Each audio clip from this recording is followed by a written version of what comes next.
ఇస్సాకు బలి, అలాగే యేసయ్య బలి. ఇస్సాకు బలి, అలాగే ప్రభు యొక్క బలి. అనగా పాత నిబంధన గ్రంథంలో ఇస్సాకు బలిపీఠము ఎక్కాడు. ఆమేన్. అలాగే ఆ బలి యేసయ్య బలికి సాదృశ్యముగా చెప్పబడింది. ఇస్సాకు ఏ రీతిగా బలిపీఠము ఎక్కి ప్రభు యొక్క కనికరమును బట్టి మరలా తిరిగి వచ్చాడు. అది యేసయ్య బలికి సాదృశ్యముగా కొన్ని సంవత్సరాలకు పూర్వమే దేవుడు సిద్ధపరిచాడు. ఇస్సాకు బలిలో ఉన్న కొన్ని లక్షణాలు, యేసయ్య బలి అయిన కొన్ని లక్షణాలు మనకు మాదిరిగా కనబడతాయి. ప్రతిదీ కూడా బైబిల్లో మనకు కొన్ని వందల వేల సంవత్సరాల క్రితమే మన కొరకు ముందుగా సిద్ధపరిచిన దేవుడు. చూడండి, నిఖచ్చితమైన భక్తి కలిగిన వారికి ఏదైనా శ్రమ వచ్చినా శోధన వచ్చినా వాక్యానుసారంగానే ఉంటుంది. ఆమేన్. వాక్యాన్ని మనం జాగ్రత్తగా పరిశీలన చేస్తే మనకెందుకు శ్రమ వచ్చిందో జవాబు వాక్యములోనే దొరుకుతుంది. ఒక గొప్ప దైవజనుడు తన సంఘములో వాక్యం బోధిస్తూ అప్పుడప్పుడు వాక్యానికి వ్యతిరేకమైన ఒక కార్యాన్ని చేసేవాడంట. వాక్యం ఏం చేసేవాడు? సంఘంలో బోధించేవాడు. కానీ తన వ్యక్తిగత జీవితంలో అప్పుడప్పుడు వాక్యానికి వ్యతిరేకమైన పని చెప్పాలి చేసేవాడు. అప్పటికి ఏం కనపడలా, అప్పటికి దాని యొక్క రిజల్ట్ ఏమీ తనకు కనపడలేదు. కానీ కొన్ని సంవత్సరాల తర్వాత, ఒక 10-20 సంవత్సరాల తర్వాత తను చేసినటువంటి పాపానికి ప్రతిఫలంగా రిజల్ట్ వచ్చింది. బాగా ఆశ్చర్యపోయాడంట. ఎందుకు ప్రభు నాకు ఎంత శిక్ష వేశావని. తను ఎంతగానో దేవుని సన్నిధిలో ఉపవాసం ఉండి ప్రార్థన చేస్తే 21 రోజు ఉపవాసం ఉండి ప్రార్థన చేశాడంట. జవాబు రాలా. నువ్వెందుకు తిరుగుతావురా, నువ్వెందుకు చిన్నపిల్లడికి పొద్దాక 21 రోజు ఉపవాసం ఉండి ప్రార్థన చేస్తే జవాబు రాలేదంట. చూడండి, ఎప్పుడైతే అలా జవాబు రాలేదో ఇంకా ఈయనలో వేదన ఎక్కువ. మరలా ఉపవాసం ఉండి 21 రోజు ప్రార్థన చేశాడు. జవాబు రా. ఇంకా ఎక్కువైంది వేదన. అయ్యో, నేను ఒకవైపు వాక్యం ప్రకటిస్తున్నాను, సంఘాన్ని నడిపిస్తున్నాను, నాకే ఈ శోధన వచ్చింది ఎలా అని మరలా 3వ మారు 21 రోజు ఉపవాసం ఉండి ప్రార్థన చేస్తే దేవుడు చెప్పాడంట, మత్తయి సువార్త 5వ అధ్యాయము 19వ వచనం చదవమని చెప్పాడట. చదువుమా, మత్తయి సువార్త 5:19. కాబట్టి అందరు తీయండి బైబిల్, అందరు తీయండి. ఆమె చదువుతుంటే చూడటం కాదు, అందరు తీయాలి. కాబట్టి ఈ ఆజ్ఞలలో మిగుల అల్పమైన ఒక్క దానినైనను మీరి మనుషులకు అలాగు చేయాలని బోధించువాడు దేవుని దృష్టిలో అల్పుడవుతాడు అని చెప్పాడంట. చప్పట్లు కొట్టి ప్రభువును మహిమపరచు. అంటే నేను మీకు వాక్యం చెప్పి క్షుణ్ణంగా చెప్పాలంటే, అర్థమయ్యేటట్టు చెప్పాలంటే, నేనే తప్పు చేశాను, దేవుని దృష్టిలో నేను అల్పుడనవుతాను. అల్పుడు అంటే కొద్దివాడు. ఆమె అల్పుడు అని అంటే చాలా తక్కువ వాడు, చులకనైన వాడు, తీసివేయబడిన. చూసారా, ఆ వాక్యం చూపించాడు. అప్పుడు ప్రభు సన్నిధిలో మా కాళ్ళ మీద ఉండయ్యా, నేను ఫలానా తప్పు చేశాను, అందుకే నేను నీ దృష్టిలో ఏమయ్యాను? అల్పుడను. ఆ రోజు నుండి తన జీవితంలో వాక్యానికి వ్యతిరేకమైన ఏ తప్పు లేకుండా బ్రతకడం మొదలు పెట్టగానే, చదవాలి, అక్కడే ఉంది ఆన్సర్. అయితే వాటిని గైకొని వాటి ప్రకారము బోధించువాడెవడో వాడు దేవుని దృష్టిలో గొప్పవాడవుతాడు. చప్పట్లు కొట్టడం చెప్పే నేను, వినే మీరు. వాక్యానుసారంగా లేకపోతే ఏమవుతాము? అల్పులమవుతాము. చెప్పండి, ఏమవుతాము? అల్పులు అంటే తక్కువ వారు, దేవుని దృష్టిలో తక్కువ వారు, దేవుని దృష్టిలో చులువైన వారు, దేవుని దృష్టిలో బలహీనులు, దేవుని దృష్టిలో పనికిరాని వారు. చూసారా? అలా అయిపోతామంటే ఎప్పుడు ఇతరులకు చెప్పి చెయ్యకపోతే, అనుసరించకపోతే, అప్పుడు ఆ దైవజనుడు ఆ రోజు నుండి ఆ పాపం అనుకున్నాడు. ఇంతకు ఆ పాపం ఏంటో తెలుసండి? వాళ్ళ ఇంటి పక్కనే పాల ఫారం ఉందంట. ఏముంది? పాల ఫారం. ఆదివారం మార్కెట్కి వెళ్లకుండా వీళ్ళు ఉదయాన్నే లేచి పాస్టర్ గారు ఆ పాల ఫారంలో కోడిని తెచ్చుకునేది ఆదివారం మాత్రమే. బ్యాబ్యా చేసి వండుకొని తింటున్నారు. ఎవరికి తెలిసేది? చెప్పండి అయ్యా, ఎవరికి తెలిసేది? అంటే దొంగతనంగా దాన్ని తెచ్చుకొని తినేవాడు. అనుకునేవాడంట, ఎవరు నన్ను. వాక్యం మాత్రం చక్కగా బోధిస్తున్నాడు, ఎక్కడైనా లోపం అనేదే లేదు. కానీ జనాలకు చెప్పే అతను ఉదయాన్నే ఆదివారం ఈ తప్పు చేశాడు. భార్య చెప్పేదంట, అయ్యా మనం ఇలా చేయకూడదు కదా, వారానికి ఒకటి. ఆమె ఎప్పుడు చేస్తాడు నేను తప్పు? వారానికి ఒకటి. ఏం కాదులే, యేసు ప్రభు కనికరం కలిగినోడు, ప్రేమ కలిగినోడు. పైగా మనము సంఘాన్ని నడిపే వాళ్ళం, రోజు చేయట్లేదు. మనం చేసేది ఎప్పుడు? వారానికి ఒకటి చేసిన, రోజు చేసిన. వాక్యం ఏమనుంది? అల్పుడవుతాడు. ఏమవుతాడు? అదే గైకొంటే గొప్పవాడవుతాడు. ఆన్సర్ అక్కడే ఉంది. వాక్యాన్ని గైకొంటేనేమో గొప్పవాడవుతాడు, వాక్యాన్ని గైకొనకుండా బోధించి తప్పిపోతే అల్పుడవుతాడు. ఈ రెండు విషయాలు చూసుకొని ఆయన తన జీవితాన్ని సరి చేసుకున్నాడంట. ఆమె వాక్యంలో మనకు కావలసిన ప్రతి ప్రశ్నకు ఏముంటది? జవాబు ఉంటుంది. గుర్తుపెట్టుకో. ఇస్సాకు బలి ఆది కాండం నుండి ప్రారంభించాడు దేవుడు.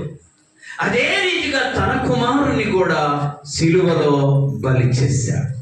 చూడండి, ఈ రెండు బలులకు కొన్ని పోలికలు ఉన్నాయి. మొట్టమొదటిది, అబ్రహాముకు ఇస్సాకు ప్రియ కుమారుడు.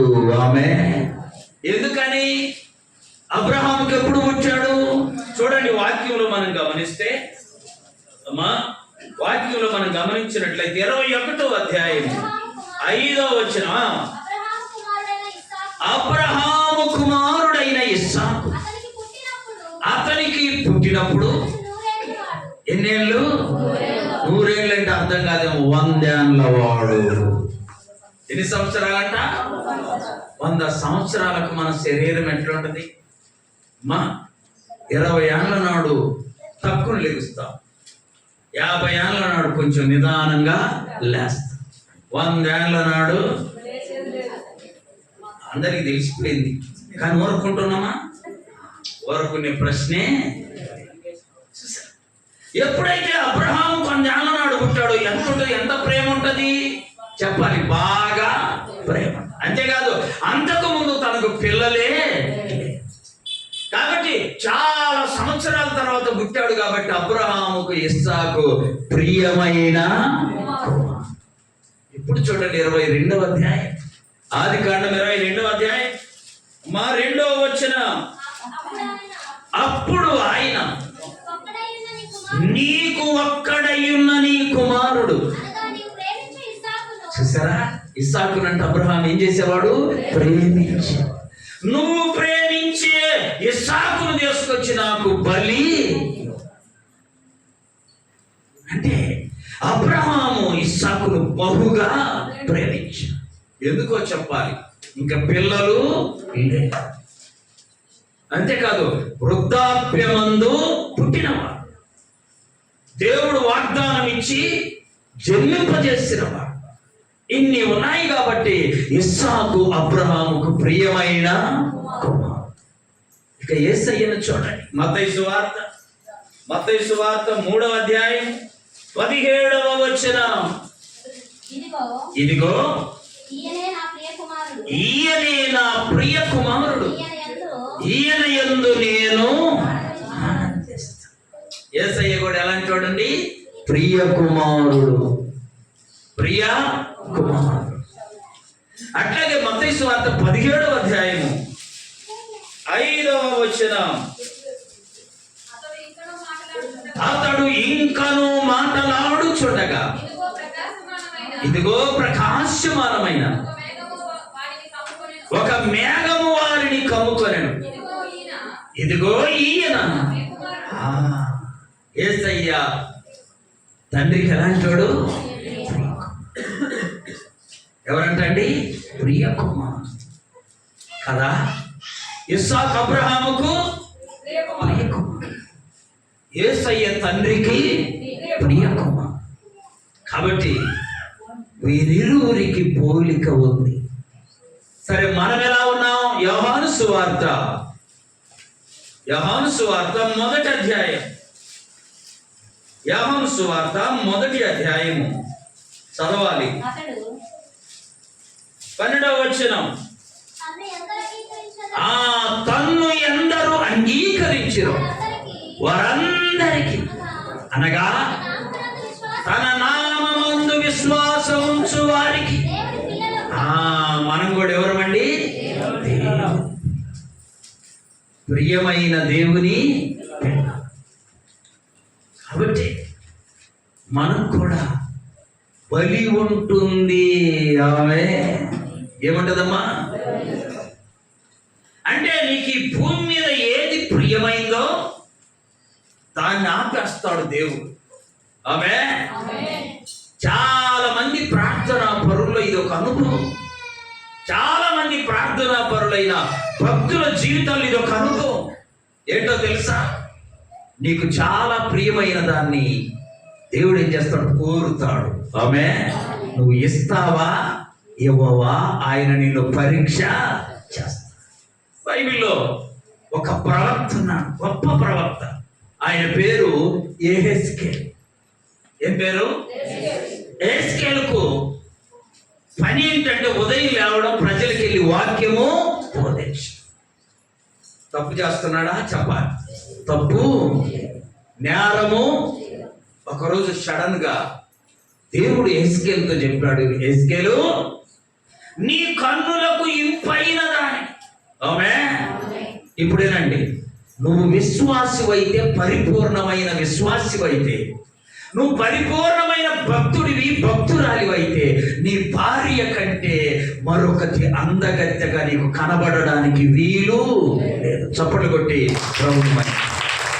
నువ్వు భక్తి పరురాలివైతే నీ భర్త కంటే ఇంకెవరు నీకు అందంగా కనబడడానికి వీలు. నరాలు తెగే సత్యం ఇది. ఆమె యెహెజ్కేలు దగ్గరికి దేవుడు వచ్చి అన్నాడు, యెహెజ్కేలు నీ కన్నులకు ఇంపైన దానిని నేను ఈ రోజు తీసేస్తున్నా, అయితే నువ్వు ఏడవకూడదు అన్నాడు. ఆమె ఏం చేయకూడదంట? నేను అనుకున్నాను ఫస్ట్ చదివినప్పుడు బైబిల్ కన్నులకు ఇంపైందంటే అందమైంది ఏదో ఉంది, అదేమనుకున్నా. కాదు, ఆయన భార్యను దేవుడు ఆ రోజు చంపుతాడు. యెహెజ్కేలు కంట భార్య అంటే చాలా ప్రేమంట. ఆమె నీ భర్త అంటే కూడా నీకు అలాంటి ప్రేమే ఉండాలి. ఈవిడికి అది లేదు, ఇది లేదు, మూతి లేదు, ముక్కు లేదు, అల్లోడు బాగుండు, ఆ ఆలోచన నీ హృదయంలో ఎన్నటికి రావడానికి వస్తే నువ్వు ప్రార్థనా పరురాలివి కానే. యెహెజ్కేలుకు తన భార్య అంటే బాగా ఇష్టం అంట. ఆయన కన్నులకు ఆయన భార్య అందగత్తంట. ఆమె ఎవరి భార్య వాళ్ళ కన్నులకు అలాగే ఉండునుగాక. ఉంటే ఈ సమస్యలు ఉండనే కదా. యెహెజ్కేలు మంచివాడు. యెహెజ్కేలుకు దేవుడు చెప్పాడంట, నీ కన్నులకు ఇంపైన దాన్ని. తీసారా బైబిల్లో మాట? నీ కన్నులకు ఇంపైన దానిని ఒక్క దెబ్బతో నీ ఎదుట నుండి తీసివేస్తున్నాను, అయితే నువ్వు ఏడవకూడదు. ఆమె భార్య చచ్చిపోతే ఏడవకున్నట్టుగా మా జడ్డు బామ్మ రాసుకొని ఏడుస్తారు. ఏడవకుండా ఉంటారా? చూడండి, ఎస్కేల్కు కండిషన్ పెట్టాడు దేవుడు. ఏమని? నువ్వు ఏడవు. అలా అని ఊరుకోకూడదు. నువ్వు వెళ్ళి అప్పట్లాగా ప్రజలకు వాక్యము. భూమి మీద దేవుని కంటే నువ్వు ఎక్కువగా దేనిని ప్రేమించినా అది నీకు ఉండనే గుర్తుపెట్టుకో. అబ్రహాము కుమారుణ్ణి ఎక్కువగా ప్రేమించాడు. దేవుడు ఒక పరీక్ష పెట్టి ఆయన బలివ్వని చెప్పాడు. ఇంత ఎక్కువగా ప్రేమించిన కొడుకు నేను ఇయ్యను అని అబ్రహాము అననే ఇవ్వడానికి సిద్ధపడ్డాడు. గమనించండి, మనమందరము కూడా దేవునికి ప్రియమైన పిల్లలమే. ఆమేన్. మనం అందరము దేవునికి ప్రియమైన బిడ్డలు. అందుకు ఆయన ఏం వాగ్దానం చేశాడు? అడుగుడి, వెదకుడి దొరుకుతా, తట్టుడి. బయట వాళ్ళకి చెబుతామా? నువ్వెవరితోనైనా నువ్వేమైనా అడుగు నేను ఇస్తాను అంటావా? అన్నావు అంటే నీకు అతను ఎంతో ముఖ్యమైన వ్యక్తి. అప్పుడప్పుడు కొంతమంది నీకు ఆ సమస్య వచ్చినా ఏ టైంనైనా నా దగ్గరికి రా అని అంటే దాని అర్థమేంటి? ఆ వ్యక్తి యొక్క పరిపూర్ణమైన బాధ్యతని ఈ వ్యక్తి తీసుకో. అంతేకాదు, యోహాను సువార్త 14వ అధ్యాయం 14వ వచనంలో యేసు ప్రభు వారు ఒక మాట చెప్పారు. నా నామమున మీరు నన్ను ఏమడిగినా నేను. ఇక మనం ఆయన పిల్లలం కాకెవరని? పిల్లలం కాకెవరని? ఆయనకు ప్రియమైన పిల్లలం కాబట్టి మనం కూడా ఆయనను నుంచి ఏమి ప్రేమించినా దాన్ని ఏం చేస్తాడు? మన కంటికి ఎదురుగా లేకుండా దాన్ని ఏం చేస్తాడు? తీసేస్తాడు. జాగ్రత్త. దేవునికి ఎక్కువగా, దేవుని కంటే ఎక్కువగా నువ్వు ఈ భూమి మీద దేనిని ప్రేమించు. ప్రేమిస్తే అది నీకు ఉండనే ఉండదు. ఇంకొక ఖచ్చితమైన వాక్యం చూపిస్తా. ఎల్కానాకు 2 భార్యలు. ఎల్కానాకు హన్నా. ఈ పెనిన్న అందగత్తి కాదు. హన్నేమో చెప్పండి, భర్త ఎవరిని ప్రేమిస్తాడు? ఇంకా అనుమానమే. కొద్దిగా వెనక ముందు కూడా చూడట్లేదు, మీరు కూడా చెప్పేస్తారు. ఎవరు అందంగా ఉంటే వాళ్ళనే ప్రేమిస్తారు. అక్కడ రాయబడింది బైబిల్లో, వినండి. బైబిల్లో రాయబడింది, దేవుడంట పెనిన్నాకు పిల్లల్ని ఇచ్చాడు, హన్నా గర్భాన్ని. దేవుణ్ణి అక్కడ చూడండి ఎంత భద్రంగా పరిశీలన చేస్తున్నాడు మన విషయంలో. చాలా జాగ్రత్తగా మనం గుర్తుపెట్టుకోవాలి. ఇంకొక వాక్యం చూపిస్తా. యాకోబు కూడా 2 భార్యలు. ఆమె అట్లని మనం 2 భార్యలు చేసుకోవడానికి లేదే. ఎవరైనా చేసుకొని ఏందంట? యాకోబు కొన్నారు, అబ్రహాము కొన్నారు, ఎల్కానా కొన్నారు. నాకుంటే తప్పేంది అనే వాళ్ళు ఉన్నారు. తప్పు కాదు, పెద్ద ముప్పు కూడా. ఒక ఆమెను భద్రంగా చూస్తే చాలా గొప్పే కదండి. యాకోబుకి ఎంతమంది భార్యలు? వాళ్ళలో ఒక ఆమెకేమో కళ్ళమిటి పుసులు వస్తాయట, ఇంకొక ఆమెమో అందగత్తి అంట. ఇప్పుడే చెప్పుకున్నాం. భర్త ఎవరిని ప్రేమిస్తాడు? దేవుడు ఏం చేశాడు? లేయాకు పిల్లల్ని ఇచ్చాడు, అందగత్తి అయిన రాయేలుకు పిల్లలు. జాగ్రత్త, నువ్వు ప్రార్థన వదిలేసి ఇంకో దానికోసం పరిగెత్తావా అది నీకు దక్కనే. చాలా మార్లు నేను చూశాను నా వ్యక్తిగత జీవితం. ప్రార్థన మానుకున్న ఎక్కడికి పోయినా ఫెయిల్యూర్ తప్ప పాస్ అయ్యే ప్రశ్నే. కాబట్టి మనమందరము దేవుని పిల్లలం, దేవుణ్ణి మాత్రమే ప్రేమిద్దాము. ఆమేన్. అందుకని దేవుడు అన్నాడు, ఈ భూమి మీద నేను తప్ప నీకు వేరొక దేవుడు పైన ఆకాశమందు గాని క్రింద. నువ్వు ఎక్కువగా ప్రేమించువాక దేవుని ఎక్కువగా ప్రేమించు. అమ్మా, నీ భర్త నీకు ఎంత ముఖ్యమైన దేవుని తరువాతే. ఆమె తెలుసా? నీ భార్య నీకెంత ముఖ్యమైన, నీ బిడ్డలు నీకెంత ముఖ్యమైన, ఎవరి తర్వాతే? అలా నీ ఉండి చూడు, దేవుడు భూమి మీద ఉన్న సమస్త జనుల కంటే నిన్నెక్కువగా హెచ్చించుడుగా. కష్టపడి కొట్టి మనం ఏం చేస్తాం? అమ్మా వాడినిద్దరు మాకు రాకపోతే ప్రార్థన, ఇద్దరు ఒక్కరోజేనా? రేపు పోడా? చెప్పండి, పోతాడా పోడా? ప్రార్థనకు పోయి వచ్చినప్పుడు ఇంకొక కార్యం ఉంది, మీకు చెప్పనా? లే అంత తిను పండుకో. తెలుసా పిల్లలు మనమేమంటాం? లే తిను. ఇప్పుడు చెప్పండి, లే ప్రార్థనకు బా వచ్చి పండుకో అంటామా అనే ప్రశ్నే అనమట్లాను. ప్రార్థనకు రాకపోయినా వాడిని లేపి తినిపించి చెప్పాలి పండుకో. ఏది ముఖ్యం? ఇది పని చేయదు. ఇలా చేస్తే ప్రార్థనకి తీసుకెళ్తావే, తర్వాత తినకపోయినా అది నీ బిడ్డకు క్షేమకరంగా ఉండునుగాక. అలా చేయాలి కదా. భూమి మీద దేవుని కంటే దేనిని ఎక్కువ ప్రేమించిన అది మన కన్నుల ఎదుట ఉండనే ఉండదు. గుర్తుపెట్టుకో, ఇస్సాకు అబ్రహాముకు ప్రియమైన కుమారుడే. దేవుడు అడిగేసరికి వెనక ముందు ఆలోచించకుండా తీసుకెళ్ళి ఏం చేశాడు? బలి ఇవ్వడానికి సిద్ధపడ్డాడు. ఆమె రెండోది చూడండి, ఈ రెండు కార్యాలలో మనం నేర్చుకోవాల్సింది, అదేమో మోరియా పర్వతము, ఇదేమో కల్వరి. మోరియా కొండ ఇస్సాకును బలికి సిద్ధపరిచింది, యేసయ్య బలి అయిందేమో కల్వరి కొండ. చూసారు, రెండు కొండ. మోరియా పర్వతం మీద అనగా మోరియా కొండ మీద ఇస్సాకును బలివ్వవలసి వచ్చింది. కల్వరి కొండ మీద యేసయ్య బలి అయ్యాడు. ఇద్దరి యొక్క బరుల్లో ఉన్న సారూప్యాన్ని మనం చూస్తున్న వాక్యంలో చూడండి. దేవుని యొక్క పరిశుద్ధ గ్రంథంలో 22వ అధ్యాయం ఆదికాండం 7-8 వచ్చిన ఇస్సాకు తన తండ్రి అయిన అబ్రహాముతో నా తండ్రి అని పిలిచాడు. అందుకతడు ఏమి నా కుమారుడా అనెను. అప్పుడు అతడు నిప్పును కట్టెలను ఉన్నవి గాని దహన బలికి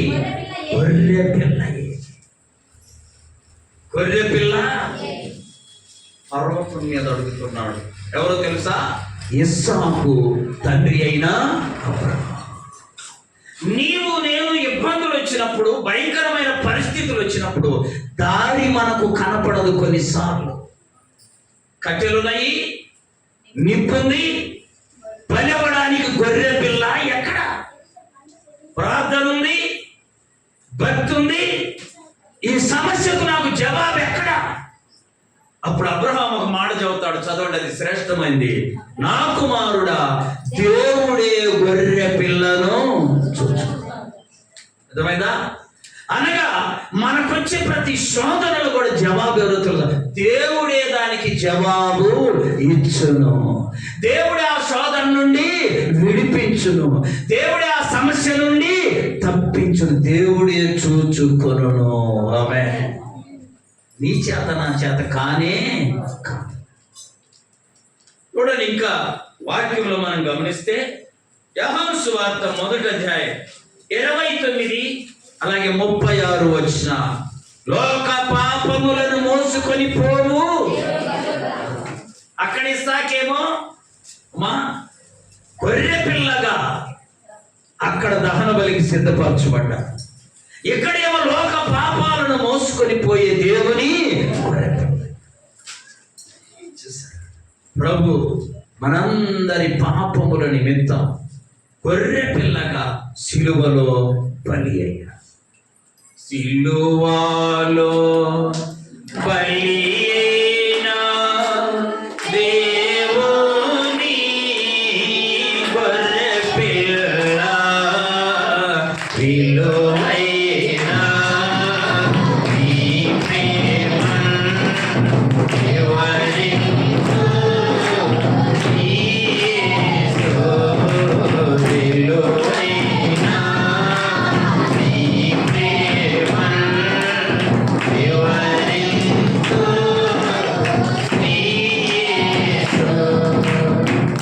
ప్రభువు గొర్రెపిల్ల.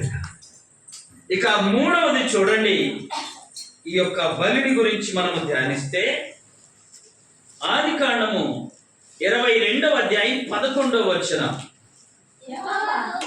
యెహోవా దూత పరలోకము నుండి అబ్రహామా అబ్రహామా అని అతనిని పిలిచాడు. అందుకతడు చిత్తము ప్రభువానెను. అప్పుడు ఆయన ఆ చిన్నవాని మీద చెయ్యి. దేవుడు ఎంత గొప్ప దేవుడో చెప్పనా? ఈ రాత్రి జాగ్రత్తగా వినడం ఒక మాట. మనం ఆరాధించే దేవుడు ఎంత గొప్పవాడంటే బలిపీఠం సిద్ధపరిచాడు, కట్టెలను పేర్చాడు, ఇస్సాకును బంధించి దాని మీద పడుకోబెట్టాడు. ఇక ఎంతుంది మా కార్యక్రమం? ఎంతుంది? చాలా వరకు అయిపోయింది కదా. ఇంకెంతుంది కార్యక్రమం? కత్తి ఎత్తడము, వధించడం కొంచెం మిగిలింది లాస్ట్లో.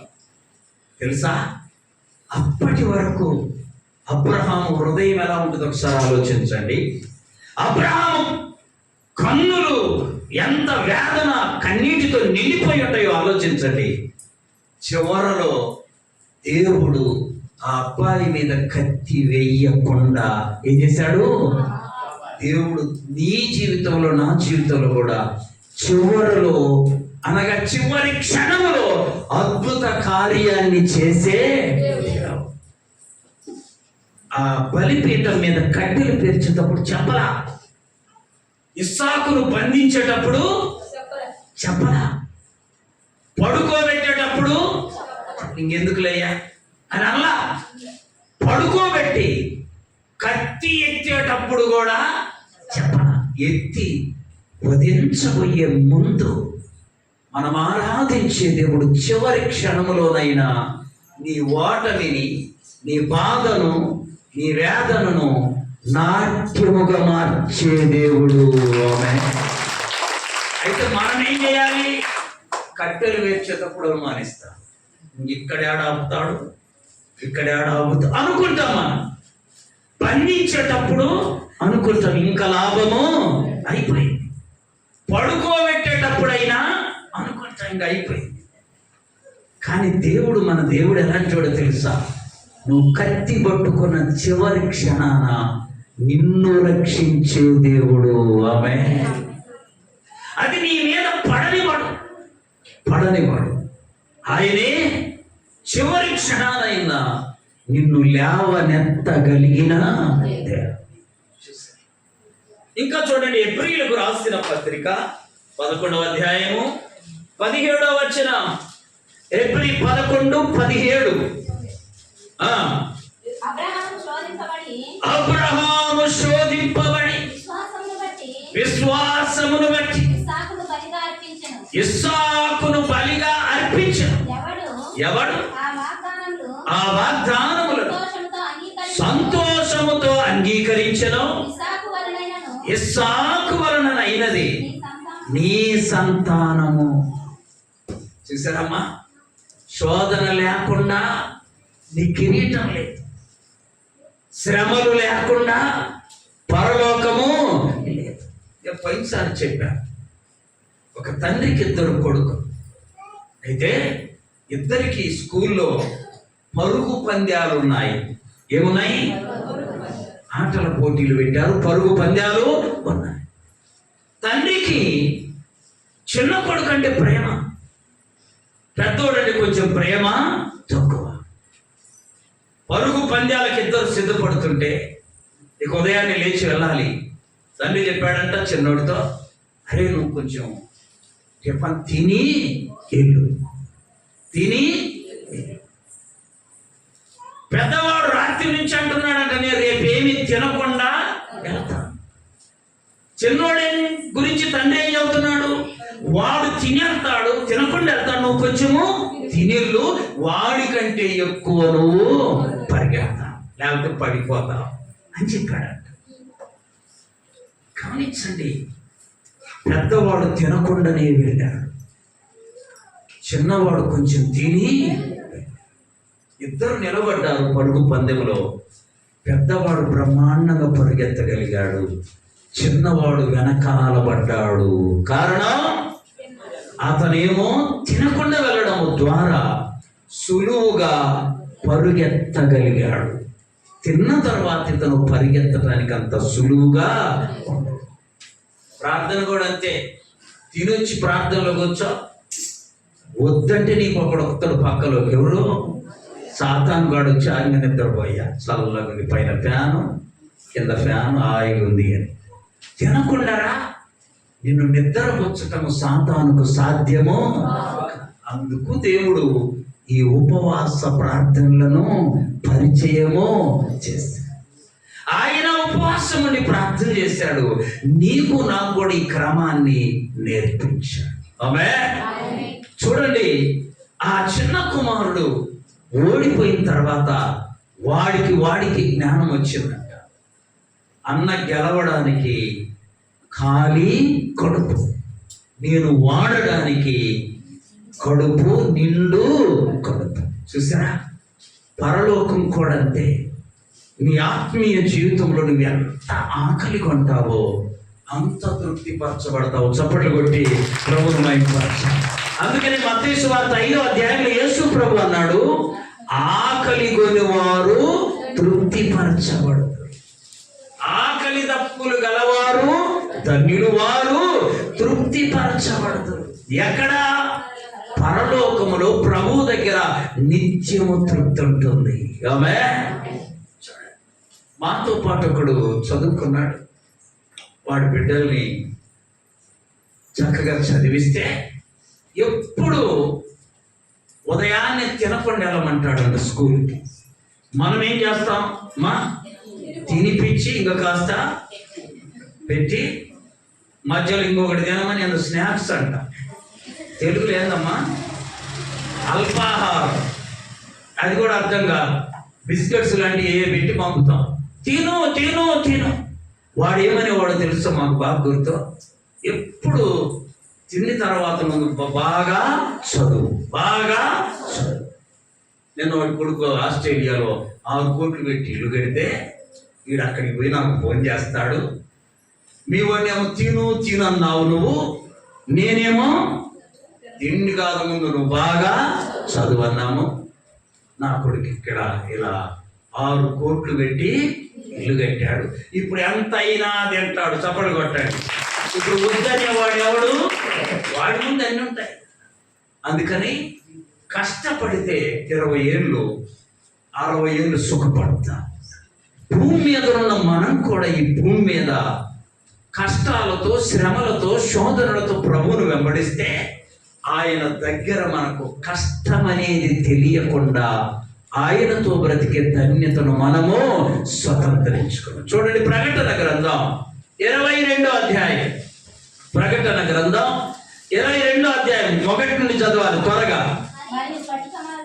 మరియు స్ఫటికము వలె మెరయునట్టి జీవ జలముల నది, దేవుని యొక్కయు గొర్రె పిల్ల యొక్కయు సింహాసనమునొద్ద నుండి ఆ పట్టణపు రాజ వీధుల్లో మధ్యను ప్రవహించుట చూపాను.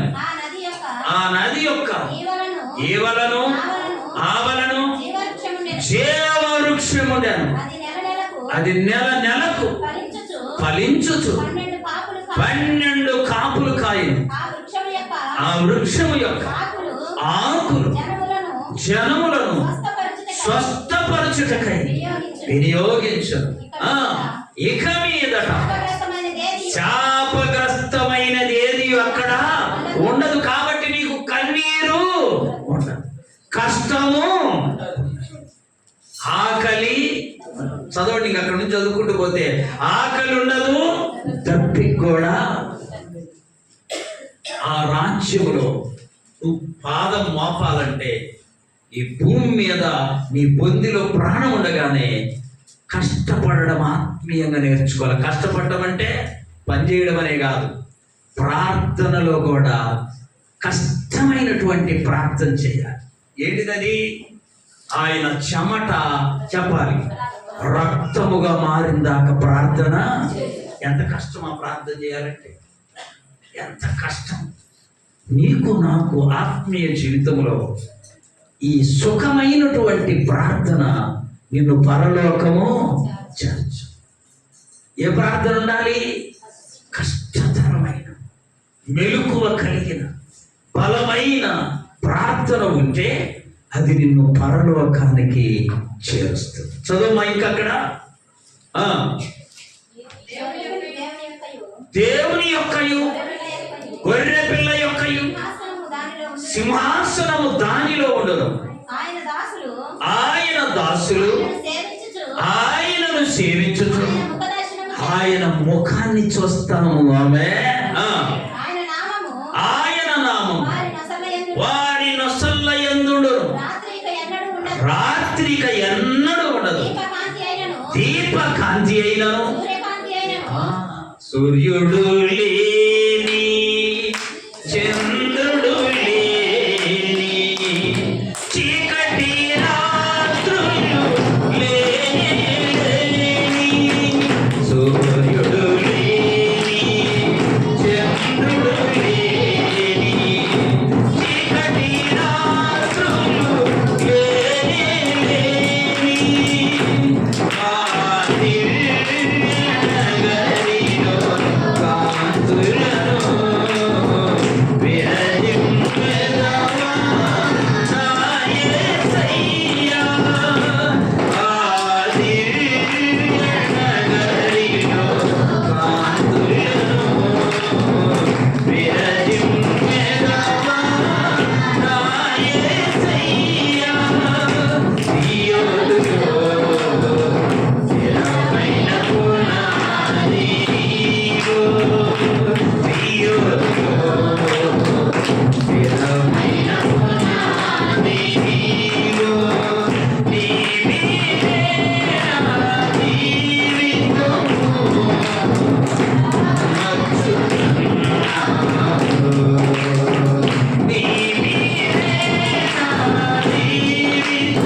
చూడండి. ఇంకొక వాక్యాన్ని కూడా మనం చూద్దాం. ఇస్సాకు ప్రభు యొక్క బలిలో ఉన్నటువంటి ప్రాముఖ్యతలు మనం చూద్దాం. చూడండి, ఆదికాండం 22వ అధ్యాయము 9వ వచనం. అలాగు వారిద్దరు కూడి వెళ్ళి దేవుడు అతనితో చెప్పిన చోటికి వచ్చినప్పుడు అబ్రహాము బలిపీఠమును కట్టి కట్టెలు చక్కగా పేర్చి తన కుమారుడు ఇస్సాకును బంధించి.